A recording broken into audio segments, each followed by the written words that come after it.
صحیح مسلم کتاب الایمان حدیث نمبر 167 ثابت نے حضرت انس رضی اللہ عنہ سے روایت کی، انہوں نے کہا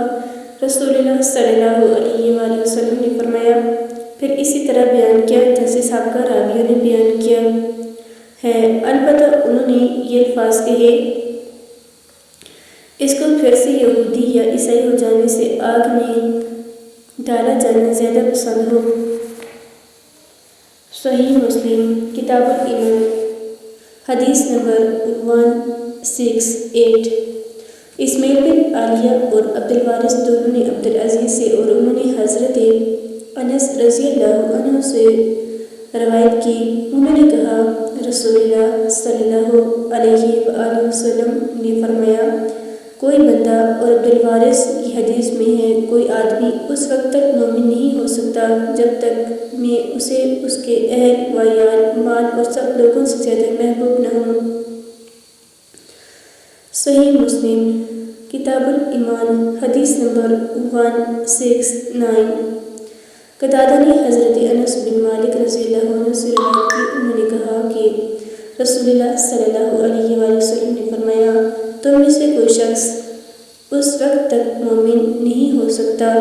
جب تک میں اس کے لیے، اس کی اولاد، اس کے والد اور تمام انسانوں سے بڑھ کر محبوب نہ ہوں۔ صحیح مسلم کتاب الایمان حدیث نمبر 170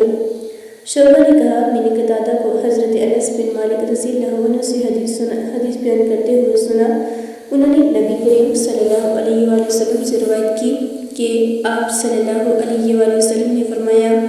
تم میں سے کوئی شخص مومن نہیں ہو سکتا یہاں تک کہ وہ اپنے بھائی کے لیے یا فرمایا اپنے پڑوسی کے لیے بھی وہی پسند کرے جو وہ اپنے لیے پسند کرتا ہے۔ صحیح مسلم کتاب الایمان حدیث نمبر 171 حسین مولوی نے قتادہ سے اور انہوں نے حضرت انس بن مالک رضی اللہ عنہ سے انہوں نے نبی کریم صلی اللہ علیہ وآلہ وسلم سے روایت کی، آپ نے فرمایا، اس ذات کی قسم جس کے ہاتھ میں میری جان ہے، کوئی بندہ اس وقت تک مومن نہیں ہو سکتا جب تک اپنے پڑوسی کے لیے یا فرمایا اپنے بھائی کے لیے وہی پسند نہ کرے جو وہ اپنے لیے پسند کرتا ہے۔